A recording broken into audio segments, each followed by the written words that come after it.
Good morning student. अब हम दोबारा 8th क्लास का हिस्ट्री का second chapter the rise and growth of the company इसके बारे में पढ़ेंगे। हमने पिछली वीडियो में आपको बताया था कि किस तरीके से ना अंग्रेज हमारे यहाँ व्यापार करने के लिए आए और वहाँ से जब वो आए थे इंग्लैंड से ब्रिटेन से जब वो आए थे तो वो अपनी एलिजाबेथ फर्स्ट से अपना चार्टर्ड लेके आए थे, जिसके थ्रू वो केवल वहाँ से ब्रिटेन से एक ही कंपनी को आने का अधिकार था ताकि वो सारा प्रॉफिट वो खुद कमा सके।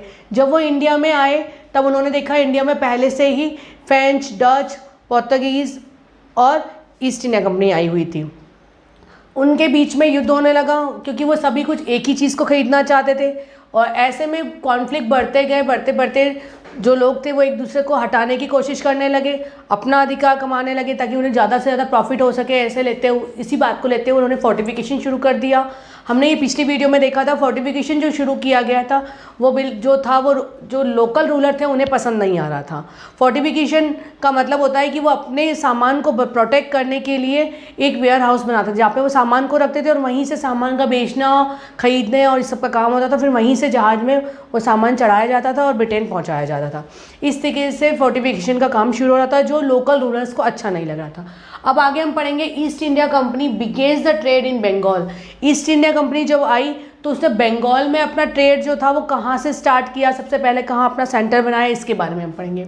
The first English factory in 1651 on the bank of river Hooghly. जो पहली जो ईस्ट इंडिया कंपनी ने पहली फैक्ट्री जो डाली है, जो फैक्ट्री शब्द हम आजकल जो यूज़ करते हैं वो अंग्रेजों के टाइम से ही आया हुआ है। जो उन्होंने पहली फैक्ट्री डाली थी वो Hooghly, bank of river Hooghly के ऊपर डाली गई थी जो 1651 में थी। The factory had the warehouse office. जो फैक्ट्री होती थी वहाँ पर मैंने आपको जैसे बताया वहाँ वेयर हाउस होता था, यानी वो जो सामान खरीदते थे उसे स्टोर करते थे और वहीं से लेन देन चलता था और वहीं पर ऑफिसर्स जो थे वो रहते थे और साथ ही एक सेना की टुकड़ी रहती थी जो फोर्टिफिकेशन किया जाता था। एज द ट्रेड एक्सपेंड, और कैसे अपने व्यापार को बढ़ाने के लिए उन्होंने क्या क्या काम किए। Company perceived merchant and trade to come and settle the near the factory. Company जो थी वो प्रिसीव करती थी, यानी बहाना, जैसे एक दूसरे को ललचाने वाली बातें, ऐसे वो जो मर्चेंट्स जो होते थे, जो लोकल मर्चेंट थे, व्यापारी थे, उन्हें आने के लिए कहती थी कि आप यहाँ पर आइए और ये जो फैक्ट्री है फैक्ट्री के आसपास रहिए ताकि उन्हें ज़्यादा से ज़्यादा सामान खरीदने को मिल सके। इन 1671 company acquired the zamindari rights over these village. पहली बार 1671 में उन्हें जमींदारी राइट्स मिले। जमींदारी राइट्स का मतलब यह था कि right to collect the tax, यानी वो ये जो गांव थे इन गांव से कलेक्शन कर सकते थे। रेवेन्यू का जो टैक्स मिलता था उससे कलेक्ट कर सकते थे। तो उन्होंने 1671 में कंपनी को पहली बार जमींदार राइट्स मिले, जिससे वही कालीकट जो आगे चल के कलकत्ता बना है, गोविंदापुरा और सुमंती, ये बंगाल के जो गांव हैं इनमें इन्होंने पहली बार कलेक्ट करने का अधिकार मिला था आगे। और ये जो अधिकार दिया गया था ये जो मुग़ल ऑफिसर्स थे उनके द्वारा दिया गया था। क्यों दिया गया था? क्योंकि वो मुग़ल जो ऑफिसर्स होते थे उनको बहुत महंगे कॉस्टली गिफ्ट देना, पैसा देना और इस तरीके से उन्हें खुश रखते थे। तो वो खुश होकर उन्हें ये इस तरीके का अधिकार उन्होंने दे दिया। आगे जब वो इंडिया में आए तो उस समय मुग़ल यहाँ पर ताकतवर थे, मुग़लों का ही शासन चल रहा था। तो company perceived Mughal empire Aurangzeb to issue a फरमान। उस समय मुग़ल का जो सबसे यहाँ ताकतवर जो शासक था वो औरंगजेब था। औरंगजेब से उन्होंने एक फरमान जारी करवाया। उस फरमान के according order to granting the company the rights to trade duty free, ताकि उन्हें भारत में व्यापार करने का अधिकार है और साथ ही वो कोई भी टैक्स पे नहीं करेंगे। वो फ्री होकर उन्हें जो अधिकार था वो ड्यूटी फ्री, टैक्स फ्री व्यापार करने का अधिकार था। उन्हें ड्यूटी का जो टैक्स लगता है वो नहीं देना था। उन्हें अधिकार हो गया था कि कंपनी जो है वो right to trade duty free, यानी बिना टैक्स दिए वो यहाँ पर इंडिया में व्यापार करेगी। औरंगजेब ने जो फरमान जाहिर किया था उसके हिसाब से अंग्रेज़ों को यह अधिकार मिल गया था कि वो ड्यूटी फ्री आराम से व्यापार कर सकते थे, उससे उन्हें टैक्स देने की ज़रूरत नहीं पड़ रही थी। However the Farman were continuously misused by the company officials. और ये जो फरमान उन्हें दिया गया था ये व्यापार करने के लिए दिया गया था कि जो ब्रिटेन की तरफ से जो व्यापार करने आए थे उस व्यापार के लिए दिया गया था, परंतु जो कंपनी ऑफिशियल्स थे वो उसे अपने यूज़ में ले रहे थे, उसका मिस यूज़ कर रहे थे। Granted the concession only the company, और वो कंपनी चाहती थी कि उसे बहुत ज़्यादा डिस्काउंट मिले, but company officials were using the concession for private trade, refuse to pay the tax. और वो क्या कर रहे थे, अपने प्राइवेट इश्यूज़ के लिए, अपने खुद के पर्सनल इश्यूज़ के लिए वो उसका यूज़ कर रहे थे और टैक्स देने से मना कर देते थे। जैसे कि देखा जाए तो वो मार्केट में गए, उन्हें कुछ अच्छा लगा मार्केट में तो वो उन्होंने अपनी फैमिली के लिए ख़रीद लिया, परंतु जब टैक्स देने की बात आई, उसका जो टैक्स देना उस पर आई तो उन्होंने औरंगजेब का जो फरमान था वो फरमान दिखा दिया और टैक्स देने से मना कर दिया। दिस मिस यूज ऑफ फरमान was leading to an enormous loss of the revenue for Bengal, और इसकी वजह से भारी भरकम बंगाल को लॉस हो रहा था, क्योंकि उन्हें बहुत ज़्यादा जो टैक्स मिलता है वही उनकी इनकम होती है, और वो जो टैक्स था वो उन्हें, रेवेन्यू का जो टैक्स था वो उन्हें नहीं मिल पा रहा। जो ईस्ट इंडिया कंपनी थी वो कंसेक्शन मांग रही थी, परंतु हमारे जो लोकल रूलर थे वो देने से मना कर रहे थे।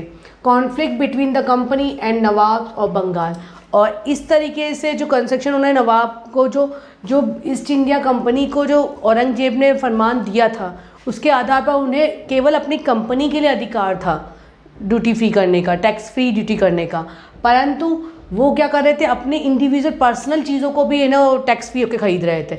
इससे बंगाल के जो नवाब थे उनकी खुद की जो रेवेन्यू जाता है वो काफ़ी हद तक कम हो रहा था, क्योंकि कंपनी अपना व्यापार कर रही थी।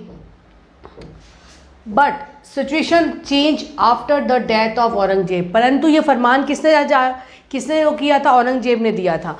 जब औरंगजेब की डेथ हो गई तो उस फरमान की कोई वैल्यू नहीं रही, और उसके बाद क्या हुआ, मुस्लिम जो बंगाल के जो दूसरे नवाब थे बंगाल के हुए और जगह के सब लोग इंडिपेंडेंट होने लगे, सब अपने अपनी स्टेट को सबने इंडिपेंडेंट कर लिया और सब अपना खुद का शासन चलाने लगे। मुर्शिद कुली खान बिकम द नवाब, मुर्शिद कुली खान जो थे वो नवाब बने बंगाल के। He was the followed by the, उसके बाद अलीवर्दी खान और उसके बाद Sirajuddaulah became the nawab of Bengal. पहले मुर्शिद कुली खान जो थे वो नवाब बने थे, उसके बाद अलीवर्दी खान और उसके बाद देन सिराजुद्दौला जो नवाब बने बंगाल के। They refuse to great concession of the company, और उन्होंने जो भारी छूट दी जा रही थी कंपनी को, जो टैक्स फ्री कर रखा था कंपनी को, उन्होंने उसके लिए मना कर दिया। उन्होंने कहा अगर आपको व्यापार करना है तो आपको टैक्स देना पड़ेगा।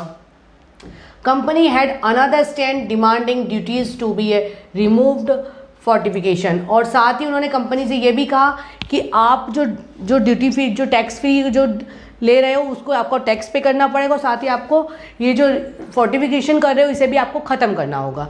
ये बात किसने रखी, बंगाल के नवाब ने, और ये बात अंग्रेज़ों को अच्छी नहीं लगी। इसकी वजह से उन दोनों के बीच में कॉन्फ्लिक्ट, संघर्ष बढ़ने लगे, और धीरे धीरे किस तरीके से युद्ध का जो बैटल ऑफ प्लासी आगे हुई उसके क्या रीज़न रहे, और कि आगे बैटल ऑफ प्लासी किस तरीके से किन कारणों से शुरू हुई वो हम अभी नेक्स्ट पढ़ेंगे। हमने पिछली वीडियो में देखा कि किस तरह औरंगजेब की डेथ हो गई, जो भारतीय जो रूलर्स थे वो अलग अलग हो गए, अपना इंडिपेंडेंट राज्य लगाने लगे।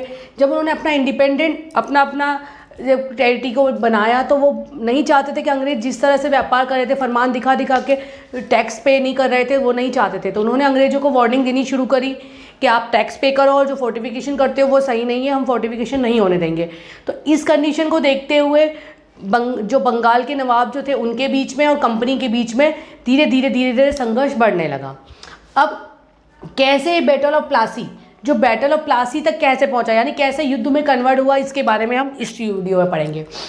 After the death of Alivardi Khan in 1756, Alivardi Khan की मृत्यु होने के बाद जो बंगाल का नवाब बना वो सिराजुद्दौला था। Sirajuddaulah became the nawab of Bengal, Bengal के नवाब जो बने वो कौन बने, सिराजुद्दौला बने। Due to this interference of the company, वो कंटिन्यूस उसको ऑब्जर्व कर रहे थे, उनकी इंटरफेरेंसेस को देख रहे थे। Sirajuddaulah was not happy with the company, इसीलिए सिराजुद्दौला जो थे वो काफ़ी बुद्धिमान व्यक्ति थे, उन्हें ईस्ट इंडिया कंपनी की हरकतें दिख रही थी कि आगे कंट्रोल कर सकती है, उसको देखते हुए उसे पसंद नहीं कर रहे थे। इसीलिए उन्होंने सिराजुद्दौला आज द कंपनी टू, इसीलिए उन्होंने जो कंपनी को कुछ वार्निंग दे दी और कुछ वार्निंग दी और उनसे बोला stop melding in his political, आप हमें जो हमारे राजनीतिक मामले होते हैं उसमें इंटरफेयर करना बंद कीजिए। स्टॉप फोर्टिफिकेशन, आप जो किलेबंदी कर रहे हैं उसे बंद कीजिए। पे द रेवेन्यू, और हमें जो अभी तक जो टैक्स नहीं दे रहे थे वो टैक्स पे कीजिए।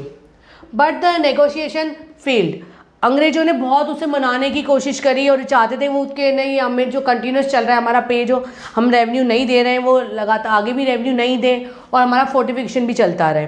परंतु जो सिराजुद्दौला थे वो मानने को तैयार नहीं थे। उन्होंने अपनी जो उनकी जो नीति थी वो एकदम क्लियर रख दिए थे अपने पॉइंट्स को, तो उनके दोनों के बीच में कोई नेगोशिएशन नहीं हो पाया और कोई बातचीत सक्सेस नहीं हो पाई और वो फेल हो गया। नवाब, उसके बाद सिराजुद्दौला के कहने के बाद भी अंग्रेज़ों ने ये नहीं माना और उन्होंने फोर्टिफिकेशन चालू रखा। जब इसकी बात भनक जब सिराजुद्दौला को लगी तब उन्होंने क्या किया, Nawab marched with the 30,000 soldier to English factory at the Kasim Bazar, captured the company officials, locked the warehouse, disarmed all Englishman and blocked English ships.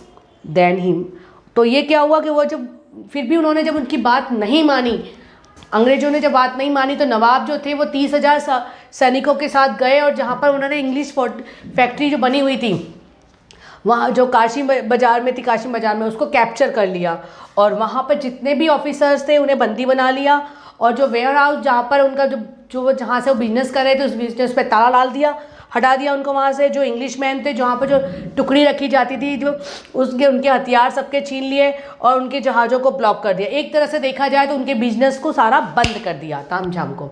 He march to Calcutta to establish the control over the company for there, उसके बाद वो कैलकाटा की तरफ गई, वहाँ पर भी वो जो उनका जो फोर्टिफिकेशन हो रहा था उसे रोक दिया। इस तरीके से अंग्रेज़ों का जो व्यापार चल रहा था उसे सिराजुद्दौला ने कम्प्लीटली बंद करने का, बंगाल से हटाने की तैयारी कर दी। हमने आगे देखा कि किस तरीके से सिराजुद्दौला ने अंग्रेज़ों को रोकने की कोशिश करी और उसने उन्हें जो रूल्स बताए कि आप फोर्टिफिकेशन बंद कर दो, रेवेन्यू पे करना शुरू कर दो और हमारे जो पॉलिटिकल मेथड में आप जो अड़ंगी मारते हो वो उसे उन्हें पसंद नहीं था। उसको देखते हुए उसने 30,000 सैनिकों को लेकर उनका फोर्टिफिकेशन बंद कराने के लिए जो काशी में जब बाजार जो जगह थी वहाँ पर बंगाल की, वहाँ पर अटैक कर दिया और उनके शीप्स को, उनके ऑफिसर्स को, सभी को ब्लॉक कर दिया। अब इसका जब कंपनी के साथ ये हुआ तो फिर कंपनी भी चुप तो नहीं रह सकती थी। उसकी एक टुकड़ी नीचे भी थी। अपने इंडिया के मैप में जब नीचे की तरफ देखोगे तो नीचे जहाँ पर आती है जगह तमिलनाडु, उसके आसपास जो आती है वहाँ पर उनकी एक टुकड़ी और थी।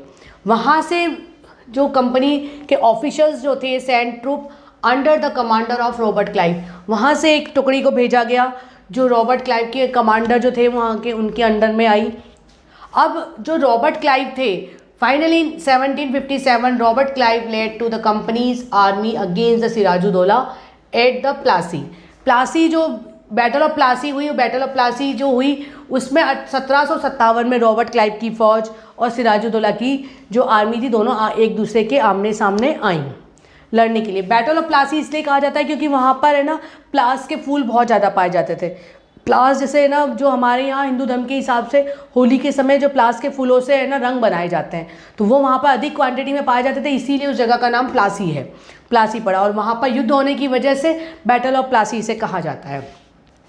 Siraj-ud-Daulah lost the battle, Sirajuddaulah जो थे वो इस युद्ध में मारे गए और अब वो मारे गए तो उनको ये नहीं पता था कि वो उनके साथ ही धोखा होगा। हम आज तक जो हारे हैं, इंडिया पे जो कब्जा बाहरी लोगों ने किया उसमें कहीं ना कहीं हाथ हम लोगों का भी रहा है। पहले जब हमारा मोहम्मद गौरी के साथ जब युद्ध हुआ पृथ्वीराज चौहान का, तो जयचंद ने उन्हें धोखा दिया और गौरी के साथ मिलकर पृथ्वीराज चौहान को हरा दिया, जिसकी वजह से जो मोमेडेंस थे जो हैं वो हमारे देश में एंटर हुए। उसके बाद जब इनका राज हुआ तो सिराजुद्दौला ने भी अंग्रेज़ों को रोकने की कोशिश की, परंतु अपना ही जो उनका एक जो था मीर जाफ़र जो उनका कमांडर था वो उसमें जब युद्ध हुआ तो युद्ध में शामिल नहीं हुआ, जिसकी वजह से उसने धोखा दे दिया।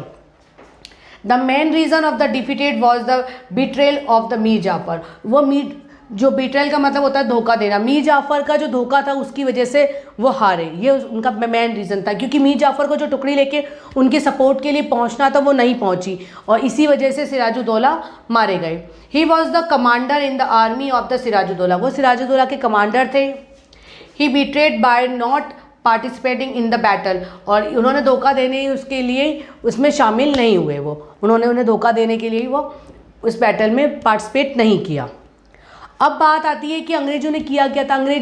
अंग्रेज़ भी ये जानते थे कि ये जो घटना हो रही है सिराजुद्दौला को, वो पहले शुरू से पसंद नहीं करते थे। तो वो चाहते थे कि ये ना सिराजुद्दौला न बन के हमारा कोई पपेट रूलर, हमारा कोई राजा बने, ताकि वो अपना काम, पपेट देखा है ना आपने, जैसे कठपुतली को हम ऐसे ऐसे हिलाते हैं धागों को तो वो हिलती रहती है, बस वो ऐसे ही चाहते थे कि ऐसे ही कोई रूलर बने जो दिखने में तो जो यहाँ की जो प्रजा है उसका राजा हो, परंतु वो हमारे इशारों पे चले। और वही जो था वो राजा उन्हें मिल गया जो मीर जाफ़र के उससे मिला, क्योंकि मीर जाफ़र को उन्होंने समझाया, बहलाया फुसलाया कि सिराजुद्दौला ने हमारा बिजनेस बंद कर दिया, हम तो यहाँ बिजनेस करने के लिए आए, चाहे राजा तुम बनो तो हमें कोई दिक्कत नहीं है, हम तुम्हें राजा बना देंगे, तुम बस हमारा सपोर्ट कर दो। तो इन्हीं चिकनी चुपड़ी बातों में मीर जाफ़र थे वो आ गए, और he was learn by the Clive by the promise, जो क्लाइव ने उनसे प्रॉमिस किया था ऑफ मेकिंग हिज नवाब, कि वह उनको नवाब बना देंगे। After the defeat of the Sirajuddaulah, और सिराजुद्दौला के हारने के बाद उन्होंने मीर जाफ़र को बंगाल का नवाब बना दिया। अब नवाब बनाने के बाद भी क्या क्या कंडीशन चेंज हुई, मीर जाफ़र भी दोबारा है ना बैटल ऑफ प्लासी के बाद, जो बैटल ऑफ प्लासी कहा जाता है वो इंडियन हिस्ट्री में एक स्पेशल युद्ध कहा जाता है, क्योंकि ये पहला युद्ध था जो अंग्रेज़ों ने एक फ़ौज के द्वारा लड़कर एक भारतीय सेना को हराया था, अपनी एक आर्मी के द्वारा एक भारतीय सेना को हराया और अपना यहाँ पर राज स्थापित करने के पहला कदम उठाया। तो अगला हम जो पढ़ेंगे बैटल ऑफ बक्सर पढ़ेंगे, कि कैसे बैटल ऑफ बक्सर हुआ, उसके बाद कैसे धीरे धीरे इंडियन ने और जो ब्रिटिश ईस्ट इंडिया कंपनी थी उन्होंने और क्या क्या रूल्स रेगुलेशन चलाए और कौन सी नीतियाँ अपनाई जिससे वो पूरे इंडिया पर कब्जा कर पाए। Better then next time. Okay, goodbye and take over.